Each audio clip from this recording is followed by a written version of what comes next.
Всем привет! С вами Алексей Сыпачевский, я эксперт по настольному теннису и инвентарю для него. Сегодня у нас на обзоре длинные шипы Dr. Neubauer Viper, версия на губке.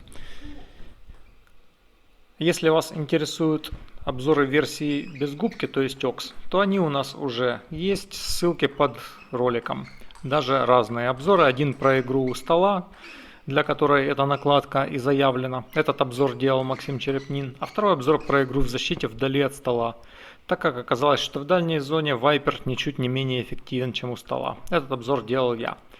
Не в первый раз оказывается, что изначальное позиционирование накладки производителем не охватывает всевозможные сферы ее эффективного применения. При этом одни теннисисты играют длинными шипами на губке, другие без губки. Поэтому мы стараемся по возможности делать отдельные обзоры версий на губке и без для самых интересных накладок. Так как разница между тем, как играют одни и те же шипы на губке и без, обычно весьма существенна. Причем эта разница не всегда одинаковая, так как губки могут отличаться не только толщиной, но и вообще обладать весьма разными свойствами. Перейдем к свойствам накладки. Кстати, детальные фото и другую полезную информацию можете смотреть у нас на сайте, и всякие прочие технические детали, не входящие в обзоры, там тоже есть. У нас вообще на сайте много интересного и полезного для теннисистов. Заходите, смотрите. Как можете увидеть на фото, шипы расположены весьма густо, и их верхушки обладают насечками. Сама резина, из которой сделана накладка, она такая очень мягкая и вязкая. Из всего этого уже можно предположить о силе сцепления накладки. И да, Viper по силе сцепления относится определенно к сильно тянущим шипам. То есть ими можно придать хорошее собственное вращение при подрезке. Эта способность возрастает с толщиной губки. А также за счет сильной тяги этой накладки в версиях на губке доступна игра классическим накатом и блоком. И также легко бить с завышенных мячей. Если есть техника наката, техника удара, с этими шипами можно и стоит применять эти элементы. В отличие от игры с слаботянущими шипами, с которых мяч норовит соскользнуть при таких ударах, и поэтому эти удары избегают использовать. Конечно, у слаботянущих шипов есть свои сильные стороны, а мы в наших обзорах рассказываем эти подробности, чтобы вы могли понять и свойства накладок, и для какой именно игры хорошо эти накладки использовать. То есть понять, стоит ли ту или иную накладку выбрать и попробовать конкретно для вашей игры, насколько хорошо она может подойти именно вам. При игре у стола для Viper, как и положено сильно тянущим длинным шипам, доступен широкий спектр технических элементов и тактики. Можно и даже нужно играть в технически и тактически сложную вариативную игру, придавать собственное вращение, менять или убирать чужое вращение. И не нужно рассчитывать на пассивный возврат вращения как на основное оружие, так как это сильно тянущие шипы на губке, а они много не возвращают вращение при подобной пассивной игре. То есть Viper не из тех накладок, которые предназначены просто для пассивной игры и для простого возврата вращения сопернику. В целом для игры, фокусированной на пассивном реверсе вращения, лучше выбирать слаботянущие шипы, такие как Desperado, Troublemaker, Gangster, ну или хотя бы шипы со средней силой сцепления, такие как Desperado 2 и Viper Soft. Если говорить о шипах от этой же фирмы, то все вышеназванные для такой игры себя очень даже хорошо зарекомендовали. Ой, и еще Number One. Ну а Viper, еще раз подчеркну, рассчитаны в первую очередь на активную игру, а не на пассивную. Это не значит, что надо все время только активно играть. И это не значит, что любой пассивный удар приведет к чему-то не тому. Нет, отдельные удары, отдельные розыгрыши, конечно же, можно играть и пассивно. Накладка позволяет и это, если по ситуации нужно. Ну, напомню, что когда мы говорим про длинные шипы, то под активной игрой имеется в виду не атака с двух рук изо всей силы, а обработка мяча, чтобы придать или изменить вращение, в отличие от простой подставки ракетки под мяч. Кто-то может удивиться такой формулировке, что это вообще значит активная игра медленной защитной накладкой. Ну вот то это и значит, что даже если играешь в защите подрезкой и блоком, то мяч нужно обрабатывать, а не просто как-то подставлять под него ракетку, чтобы само отлетело. И эта обработка мяча, пусть она даже почти незаметна со стороны, как раз и позволяет постоянно варьировать вращение и траектории возвращаемых мячей. Таким образом, можно активно создавать трудности сопернику, а не пассивно ожидать, что он сам ошибется. И не только можно, ну, наверное, и нужно. При этом обратной стороной собственной сильной тяги длинных шипов является и сильная реакция на приходящее вращение. Это надо учитывать, так что, например, подрезанную подачу зачастую вайперам эффективнее принимать собственной сильной подрезкой, а не откидывать. Ну, в целом выбор за игроком. Можно сыграть собственным вращением, можно не придавать его, вернуть вращение соперника или просто обнулить его по ситуации. Смотря что успеваешь и хочешь сделать, где находится соперник, что по его действиям видно он собирается сделать, что в этой ситуации для него будет сложнее, неожиданнее и, соответственно, выгодно для себя. Но в целом при игре вайпером более эффективно чаще самому активно обрабатывать мяч, вместо того, чтобы пассивно подставлять под него ракетку. Что касается скорости. По скорости эта накладка относится к медленным, так что даже на быстром основании контроль сохраняется относительно высоким. Относительно имеется в виду относительно скорости основания и способности его обладателя с ним управляться. А сама накладка очень контрольная, как и стоит ожидать при ее малой скорости. Но если поставить на медленное защитное основание и уйти в дальнюю зону, то нужно сразу приготовиться махать посильнее, чтобы добить мяч издали до стола, если соперник будет атаковать не очень мощно, а ты ушел от стола подальше. Для какой зоны эта накладка? Для ближней зоны или для дальней? Очень часто так интересуются про длинные шипы, чуть ли не основной вопрос про них, а может и основной. Однако вайпер относится к тем накладкам, которые эффективны и там, и там. Да и вообще не так часто можно про длинные шипы однозначно сказать, что они вот только конкретно для ближней или только конкретно для дальней зоны. А как определить, для какой они зоны, если они и вблизи, и вдали эффективны и позволяют все необходимые технические элементы делать на высоком уровне? Но можно не ломать голову над таким вопросом, так как он не имеет особого практического смысла. Можно просто играть этой накладкой в той зоне и в том стиле, которые лично тебе подходят. При этом нередко про сильно тянущие длинные шипы говорят, что они не подходят для ближней зоны и предназначены только для дальней. Но те, кто так говорит, они обычно имеют в виду технику и стиль игры, предназначенные для слабо тянущих длинных шипов.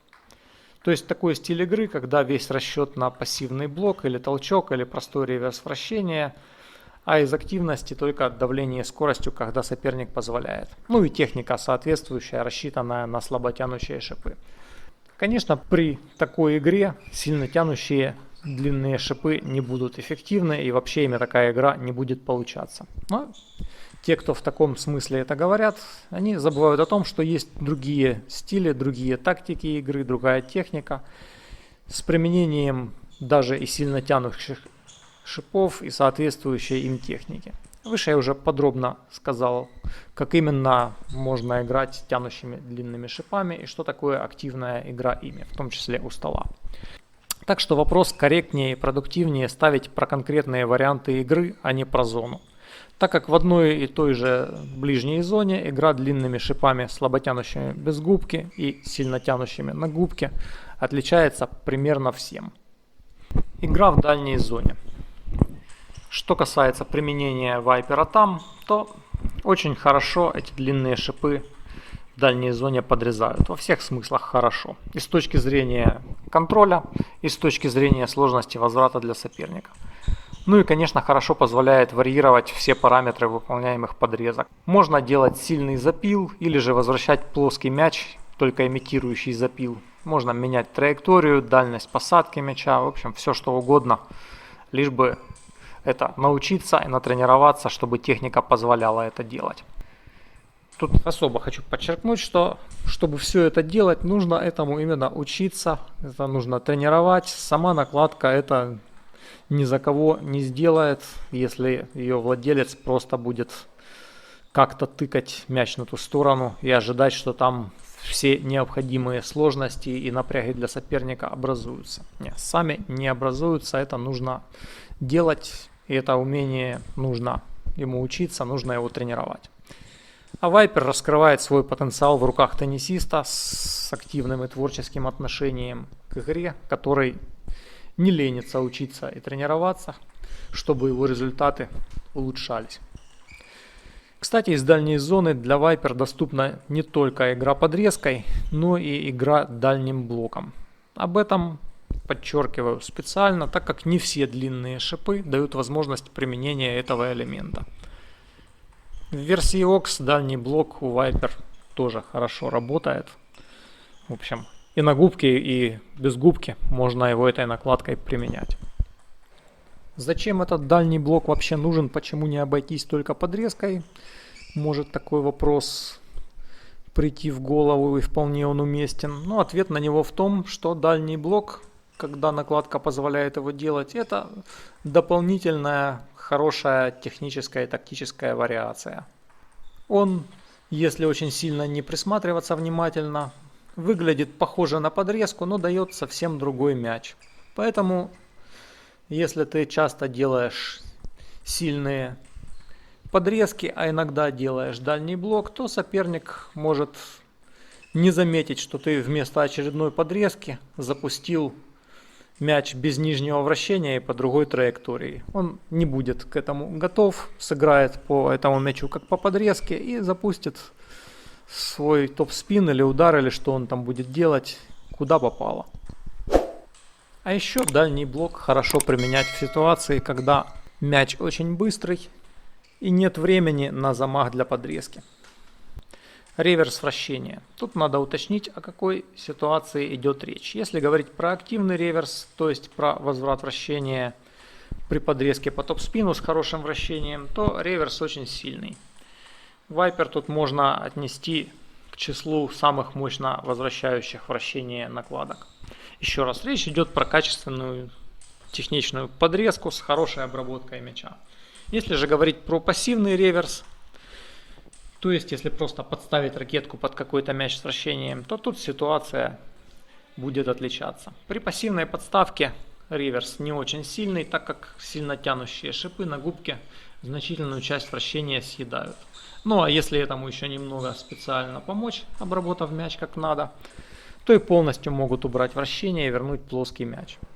Об этом я уже говорил выше, про активную обработку мяча и вариацию вращения за счет этого. И в общем, реверс в разных ситуациях у Viper разный. Поэтому простая оценка, сильный реверс или слабый, тут вряд ли уместно. Смотря кто и что делает накладкой, а также напомню, что если соперник особо не вращает, то и реверсить соответственно нечего. Остается только самому вращение создавать, если нужно. Также имейте в виду, что сейчас речь идет про версию на губке. Если же говорить про OX, то у OX будет сильнее пассивный реверс, но меньше собственная способность вращать. Так как губка обычного недемпфирующего типа, как здесь, усиливает не только скорость, но и способность вращать и ослабляет пассивный реверс. Также надо подчеркнуть, что у Viper OX пассивный реверс очень хороший, гораздо сильнее, чем на губке. Потому что губка дополнительно к собственной тяге шипов очень хорошо помогает съедать приходящее вращение. Игра у стола в ближней зоне. Прием подач благодаря мягкости и сильному сцеплению можно делать весьма разнообразно. За счет малой скорости короткие подачи можно легко оставлять очень коротко. Также у стола легко атаковать в версии на губке классической техникой тянущих накладок. Просто помним, что это длинные шипы и к тому же они очень медленные. И что атаковать тут надо с удобных мячей и по месту. В пустой угол или в прочую неудобную точку. Но не надо пытаться атаковать в таком стиле, как это делают быстрыми атакующими накладками, гладкими там, или короткими шипами. Ну а атаковать правильным для медленных и длинных шипов способом легко. Чем быстрее основание, тем легче это делать. Помним, что цель атаки такой накладкой обычно в подготовке успешной атаки второй, более агрессивной накладкой. Ну или в пустой угол запихнуть, если соперник совсем зевнул, заснул и оставил пустые ворота, куда он не добежит даже на медленный мяч. Также Viper удобно использовать для того, чтобы разнообразный агрессивный кач на столе исполнять. Всякие боковые подрезки можно делать, всякие разные, не имеющие специальных названий приемы, которые в кач на столе объединяются в такую общую кучу. Но эти игровые элементы, хоть зачастую не имеют каких-то специальных названий, но существуют и вполне уместны и эффективны в умелых руках. Вообще этими шипами в версии на губке можно даже топ-спин делать. Было бы умение и желание. Правда, желательно, чтобы или губка была не минимальная, или основа немедленная. Если для кого-то топ-спин длинными шипами звучит удивительно, то я скажу, что это только по причине редкости игроков, которые это используют. Но делать можно. Я, кстати, тоже умею длинными шипами топ-спин делать. И Игорь Суковатый, если вы смотрели записи его игр, тоже нередко этот прием применяет в игре. Некоторые игроки, такие как Игорь Суковатый, да и не только он, не то что топ-спин, даже банан длинными шипами делать умудряются. Можно всякое делать, если не мыслить стереотипами, типа того, что топ-спин делается гладкой накладкой. Топ-спин можно делать многими типами накладок, в том числе сильно тянущими длинными шипами, но на губке. Что касается подставки у стола, то она стабильна в выполнении и эффективна по полету, по отскоку. Блоки вращаются низко, стелятся. При этом хорошо играть активными блоками. Не в смысле добавлять скорость возврата, а в смысле вообще обрабатывать мяч, варьируя вращение и задавая траекторию. А скорость тоже можно пригасить и притухлить, если соперник отошел подальше. Ну или можно чуть добавить. Но помним, что не надо увлекаться какой-то особо быстрой и агрессивной игрой блоками.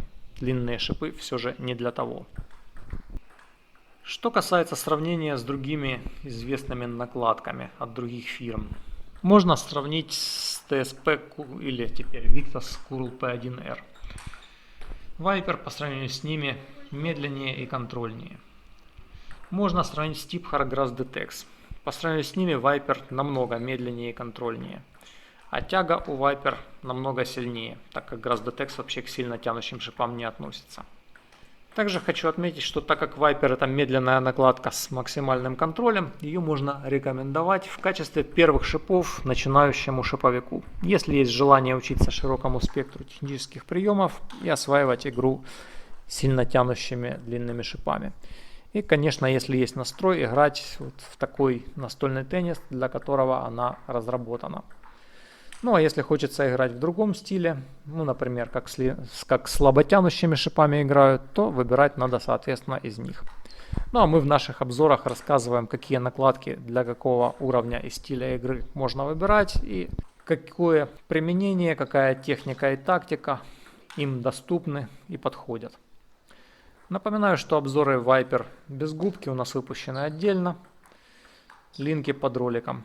Также напоминаю, что есть еще накладка Viper Soft, которая унаследовала слово Viper в названии, но по сути является совсем другой накладкой, а не какой-то небольшой модификацией. Обзоры на нее в версиях OX и на губке отдельно у нас тоже есть, все ссылки под роликом. В общем, помните, что Viper два разных и не путайте их.